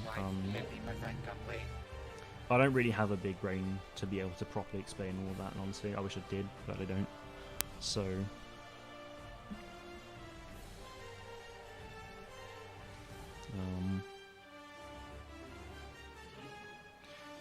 can I drop a link? I think people need to check out the Unreal Engine 5 demo that's running on PS5. I don't think you're actually... I'm not sure. You might be able to, but either way, like, mean, it's not. I don't really. It's not necessarily that relevant at the moment. Well, the link isn't, but that's a really, really good point though, Ryan, because in Unreal 5, when they release that later this year, the Unreal Engine's is advancing in a way that is pretty crazy, to be honest. Basically, with Unreal 5, you don't need to worry about poly count anymore. I can't remember the actual technical term they have for it, but basically it works in a way that yeah, poly count doesn't matter. You could literally have full-scale movie CGI assets playable in games. Because the thing is, CGI assets for a TV film and visual effects have a much, much higher poly count than a game. But with Unreal 5, with the technology they're going into it, you don't need to worry about that. You could literally have, you know, high poly Thanos, you know, running around in Battlefront. You know, it's pretty crazy. But the thing is, though, Sheldon, like, it is hard. Like, you know, we're gonna keep making the hardware capability argument because that is genuinely the case. Like, it is a hardware capability argument.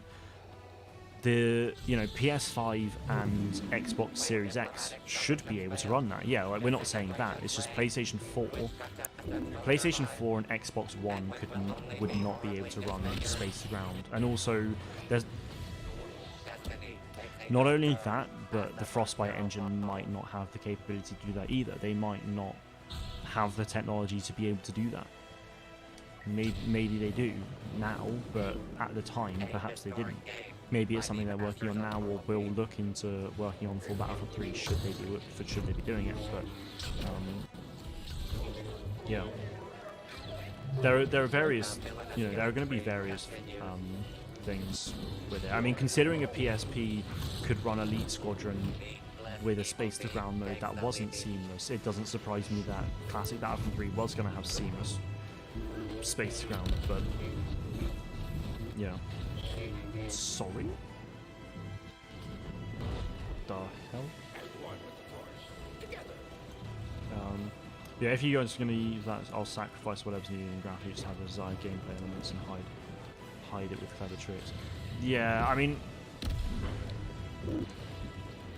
the thing is, though, now, like, you wouldn't necessarily, like, I mean, we don't know for a fact that we could have Battlefront 3 with, you know, with space to ground. I mean, it could very well do, considering Ratchet and Clank is essentially having this seamless transition from one game mode into another. Like, it's highly possible, but again, also depends on if they've actually, like, got that with the Frostbite engine or not. If they actually have the technology for it. You know, there are just so many factors that go into all of this. Oh my god, I'm screwed.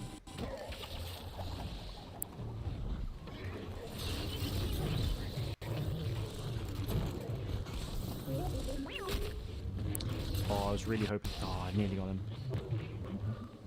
Yeah, I mean, that's the thing. In PS5, Xbox Series X, and the way PCs are going, I mean, PC may well have already been. PC probably could have done it already, but previous gen consoles couldn't.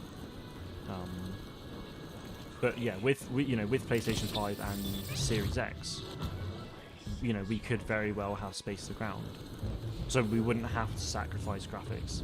But in previous gen consoles, like PS4 and Xbox One, then yeah, you would very well be in a situation where you couldn't do it, or you would have to sacrifice everything to be able to.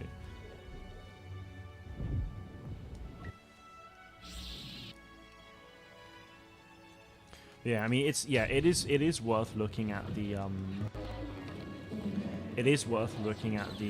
Unreal Engine 5. I mean, that's not necessarily, that doesn't mean that Frostbite will have all this stuff as well, but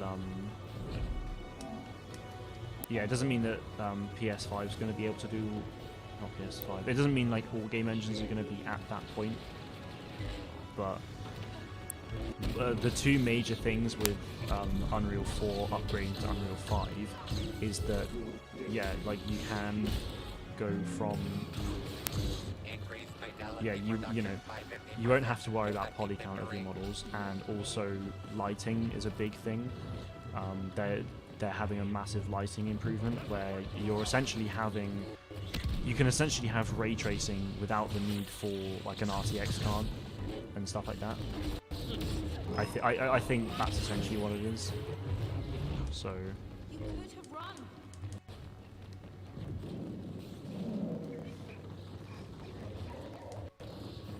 I get nervous when it's easy. Come on.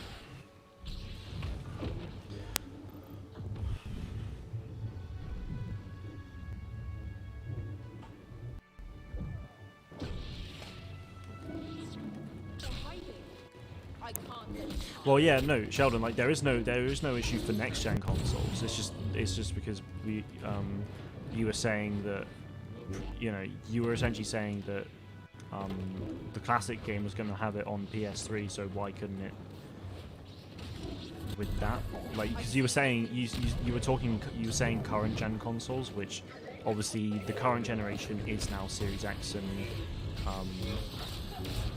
and PS5, but I think at some point we were talking about PS4 and Xbox One. I don't know. Like, there was clearly some confusion somewhere, but yeah, like it would be fine for it would no doubt be fine for next gen consoles.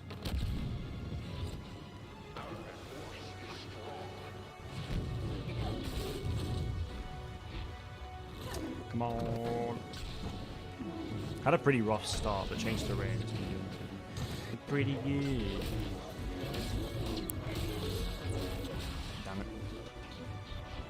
If it was Skyrim level graphics to have space to ground combat, I don't really think too many people would care. I don't know. I feel like I mean, I don't really know what Skyrim level of graphics looks like because I've never played Skyrim. I've never really looked into it, to be honest. I think honestly, I think you'd probably be surprised. Like, yeah, the game itself would be like great, but a lot of people would not be. I don't think a lot of people would be. I don't think a lot of people would be too happy if. I don't know, because like I would expect Battlefront 3 to, you know, be a high quality game like this. So if we didn't get, you know, if there was a huge graphical step down just for the sake of space ground mode, like I just don't really feel like it'd be worth it. But you know, we shouldn't have to worry about that anyway because we are on these new generation of consoles with these super powerful SSDs that can be able to do all these things that we want. So yeah, it shouldn't be an issue.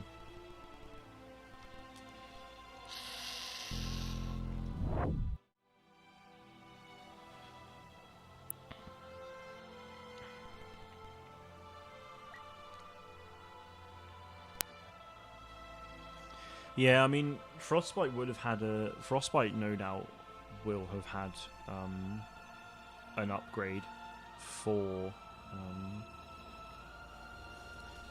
you know, there would have been an upgrade for the Frostbite engine for these new generation of consoles because, I mean, these consoles will now, you know, be allowed to do so much more than previous gen consoles, you know. So I'm sure most, if not all most game engines will no doubt have had upgrades to allow for these new generation of consoles. At the time of that Frostbite update, Battlefront 3 probably wouldn't really have been too much of a thought, but there's no reason why they won't make the technology for the engine and make these new tool sets for that, because that's not like. The thing to bear in mind as well is that, like, I don't, you know, with this Frostbite update, Battlefront 3 wouldn't have been a thought in mind. I really don't think it would have been. But you know, tools can be made. If I wanted to go and make a new tool to allow Unreal Engine 4 to do something that it can't do now, that's entirely possible, you know. So that's the thing. And with Anthem, may Anthem rest in peace. But with Anthem, a big thing is that the Frostbite engine didn't have the technology they needed for it, so they went and built all this technology for the Frostbite engine, so that they could do all of these things that they wanted to do with it.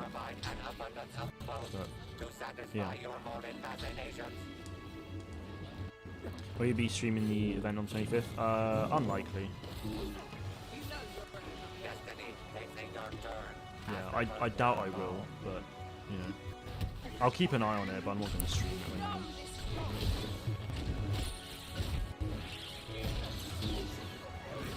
Ow.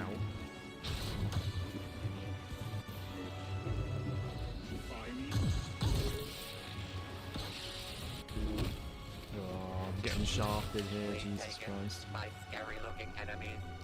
Honestly, I think we're at a point where there's enough of capability leap between console generations that it's unreasonable to expect a new game to release on last gen, like with Cyberpunk. Yeah, like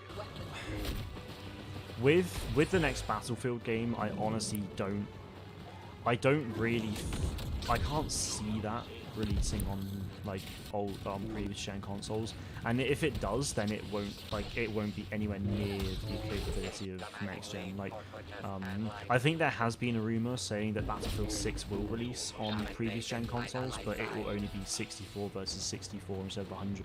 No, it will only be 32 versus 32 instead of 64 versus 64, because current gen consoles just could not handle that at that level of quality. And that's the thing you got to bear in mind as well. Like, if the game was like a really like low quality, you know, if it was like a really low poly, highly stylized game, then it could support, you know, 64 versus 64. But Battlefield, with the incredibly high fidelity that Battlefield has, like that just it would not be possible on. It would not be possible for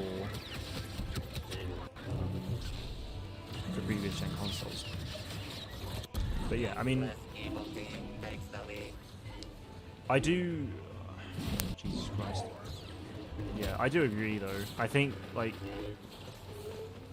games will try to release on previous gen, but yeah, I mean, if you look at Cyberpunk, that released on previous gen consoles, and that was just awful. I've not played it, and I don't intend to, because I personally just think Cyberpunk was way too overhyped beyond reason. Honestly, for like 2 years, it was like I saw it being, because I didn't know about it until about 2.5. I didn't know about the game until 2 years ago. And since I knew about that, all I saw was like Cyberpunk this, Cyberpunk that. Oh my god, it's going to be the best game ever. It's going to be so amazing. And you know, I've seen really good things about it, saying that, you know, it is a really great game, but it's just so bug infested and broken that, you know, it's just, it launched awfully. And on PC, I think on PC it's mostly fine, and PS5 and Series X, I think it's pretty okay, but still got issues. So yeah. Has there been any more rumors on Battlefront 3? The last Battlefront 3 rumor was last Saturday, which I covered in a video on Tuesday. Players, so yeah, if you want like pretty much all the details on that, then I'd recommend watching that video. You have to scroll down a little bit because of the shorts in quality, just for the sake of. But it depends. I guess it depends on how much of a step down it really is. So that's the thing. It really does depend. But like I said, like I'm not even gonna think about it, to be honest, because we're not gonna be in that situation. With the way with the situation we're in now, that's not gonna be a problem. We're not gonna have to lose. We're not gonna have to lose, you know, these, you know, hyper realistic graphics for. I mean, I wouldn't say it's hyper-realism, but we're not going to have to lose this photoreal look that we have now in high fidelity, because we're owning these new generation of consoles. So, IG-88, a playable character, wow, in Battlefront 3. Wait, no, what? That's not true. No idea where you got that from.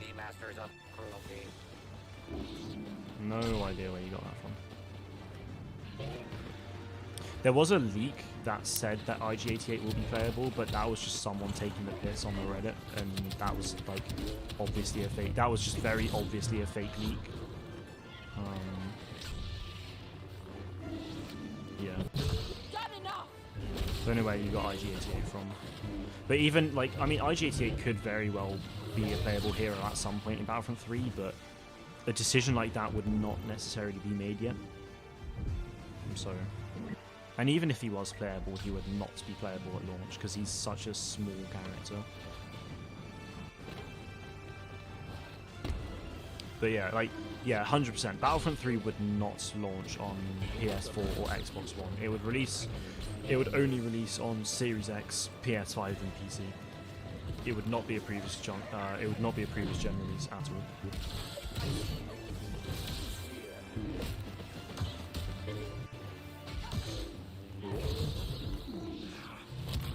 Damn it! Come on. Oh, for God, damn it! Oh.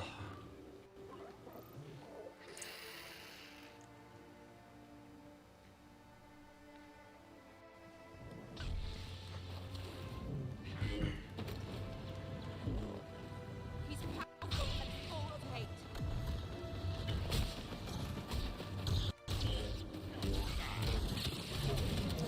Oh, Jesus Christ.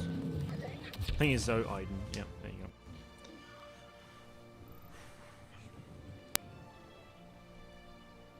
Battlefront 3 could have 8K textures and still have space to ground, thanks to the way the consoles utilize their SSDs. I mean, maybe. I don't know. Like that's not a known fact because that's not been tried and tested. Like, it probably could do, but again, I think it also just depends on. I mean, maybe it could, but I just don't, like, there's no evidence to suggest that that's the case at the moment because we simply haven't had that be true. The PlayStation 5 says that it can run at 8K, but we don't have any 8K games. There are barely any 8K monitors out there. And 8K textures are super, I mean, I've not used 8K textures, or even really 4K, but 8K textures in terms of data size would be huge. For, like, across the entire game, 8K would be massive.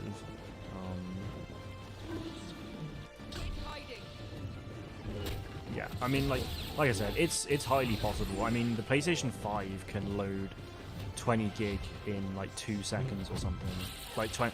I'm pretty sure it was like the PS5 can load 20 gigabytes worth of data in 2 seconds, or less than that, or like maybe not even that. But then with the PS4, it was far slower. I don't know. I'll look up the stats for it. We're screwed. So, PS5 loading time.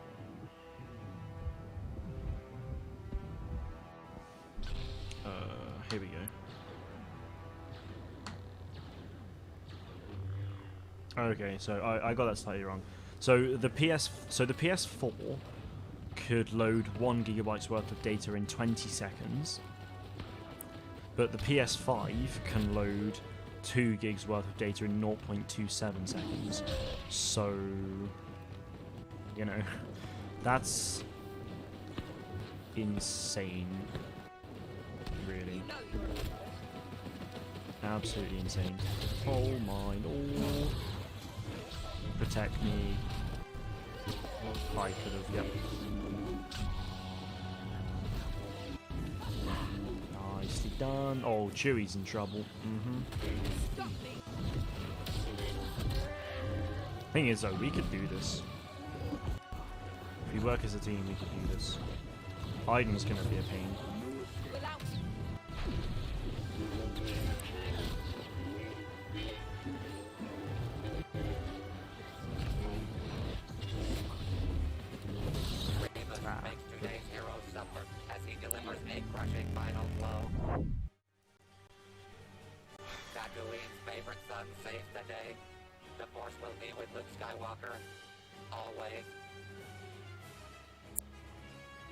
Yeah, like, I'm not saying that people wouldn't, Sheldon. Like, some people would be, you know, I'm sure many people would be happy to see it steps down for more features, but I know a lot of people wouldn't. Like, I personally, I'm on the other end of this. I don't want to see a graphical step down for the sake of being able to do something else. Like, I totally see your point of view, and I totally understand why you'd think that, but at the same time, I don't even know why we're really debating this now, because it's not going to be an issue at all.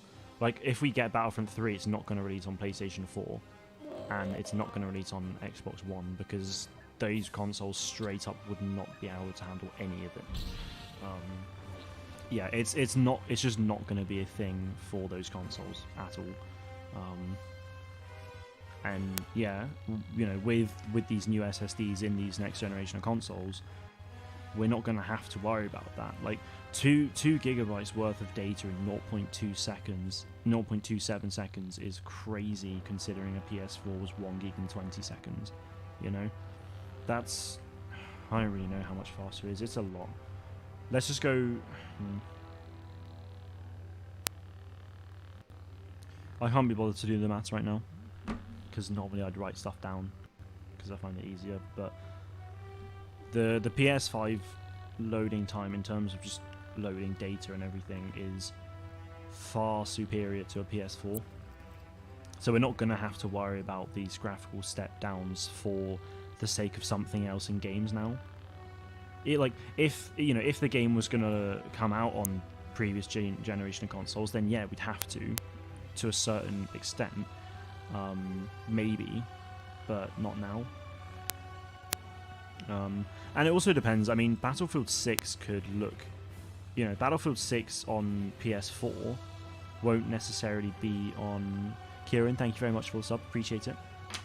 You know, Battlefield 6 won't look as good on PS4 and Xbox One as Series X and PS5. It'll still look very good, because I mean, Battlefront 2 on PS4 looks amazing, still looks amazing on PS5 as well. But you know, Battlefield 6 on current gen consoles will have like the ray tracing capabilities that a PC does, or well, not necessarily to the same extent, probably, but it will allow for ray tracing, whereas previous generation consoles won't. Like, there are various factors that go into all these things, and there's so much in these games. Like, previous generation consoles don't have ray tracing, next generation consoles do. Okay, so you're not having to worry about a graphical step down so much, but you're allowed to have actual real-time light, you know, ray tracing, you know. In all honesty, I'm expecting the Battlefield 6 will be a big next-gen step up for DICE. With all the bells and whistles they can put into it, and Battlefront 3 will essentially be an official mod of it. I mean, I wouldn't necessarily say mod, but yeah, like I get what you're saying. I mean, I know what you're saying. It's almost like it would almost be like a skin pack, like a Minecraft skin pack. I think is kind of what you're going for. But the thing is, you know, I mean, Battlefield 6 has to be good for the sake of the Battlefield franchise. It needs to launch really well, and it needs to be the game that players want it to be. But like, I think you're absolutely right in the case of like, it's going to be a next gen step up for DICE. It's going to, you know, try and take advantage as much as they can, and they'll try and push the limits and everything. And there's no doubt data. They'll be able to come back and be like, oh, you know, we could make more use of this or something. I don't know, to do something else. But yeah, there are loads of things they'll be able to do with it. And yeah, by the time we get a Battlefront 3, if we do get a Battlefront 3, then there's a lot more we can see with it. I don't think developers will even want to make games for last generation consoles anymore, and it'll be the fastest retired console generation ever. I think you're right, to be honest. I don't think I genuinely don't think people are going to want to make games for previous generation consoles anymore, because, as like you made the point earlier, in that you know, the step up from, you know, this step up from PlayStation to, like, for PS4 to PS5 and 1 to Series X, it's the biggest generational leap we've seen, I would say, or at least, like, in my experience, is certainly the biggest generational leap that we've ever had.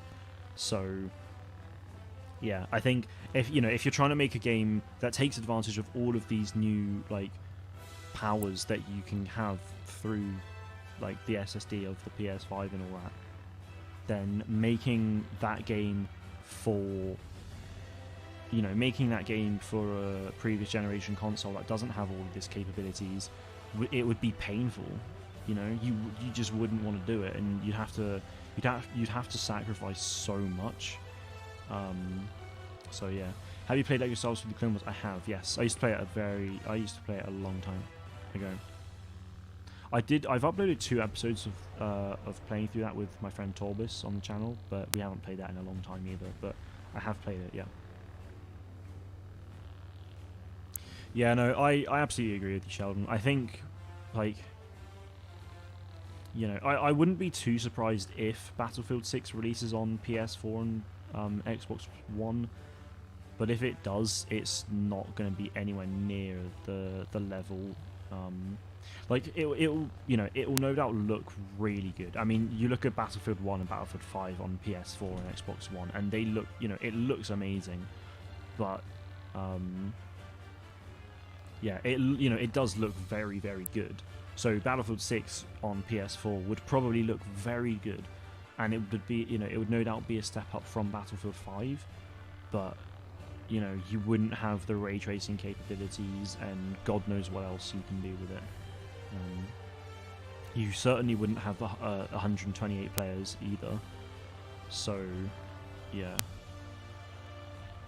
Oh, what planets and locations would you like to see in Battlefront 3? God damn. Yeah, I mean, like, yeah, Umbara, Christophsis would be amazing. Korriban's an interesting one because you only see it once in Clone Wars. I mean, it's called Moraband at the time, but that is Korriban. You don't see any fights though. Like, that's the ancient Sith homeworld, or like was. So like, I just don't. I can't really see Korriban being, like, you know, it would be a cool place to fight, but it's not something I'd really ever expect. I mean, that said, we saw Dagobah, so maybe. Would be interesting. Jumping from HDD to SSD is huge. People are unaware of the amount of bottlenecks the HDD has. Yeah, I mean, I'm not like a tech expert when it comes to these things, but I just, based on everything, like, yeah, it's very clear that yeah, going from HDD to SSD is just massive. I mean, loading times are far quicker, but again, it's going back to that point that a PS5 can load 2 gig in 0.27 seconds, and a PS4 loads 1 gig in 20. Like, that's a lot. Like, that's a lot.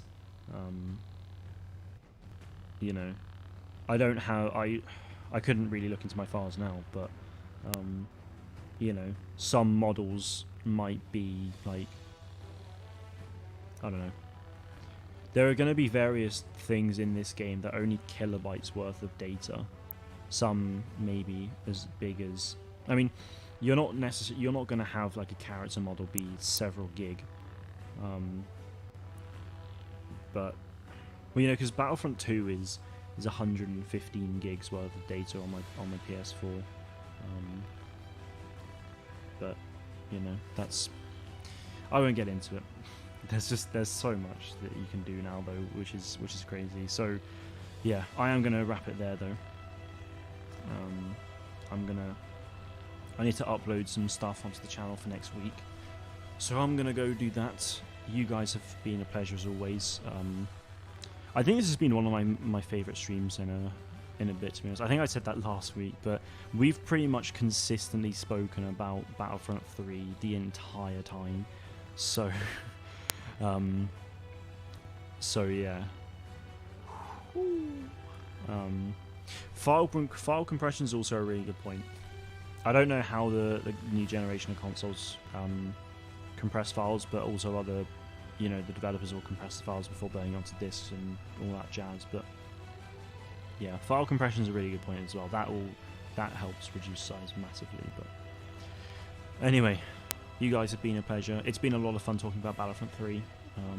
You know, I really do hope we get the game, and just having streams like this where we can just talk about it and speculate it, and yeah, it would just be amazing if we could get Battlefront 3 in a few years' time, and then, you know, us guys here, we're talking about it, but in 3 years' time we could all squad up and and play Battlefront, Battlefront 3 and actually play it together. It would be very cool. But yeah, like I said, I'm going to end it there. Thank you all very much for watching, guys. Have a great rest of your weekend, and may the force be with you always.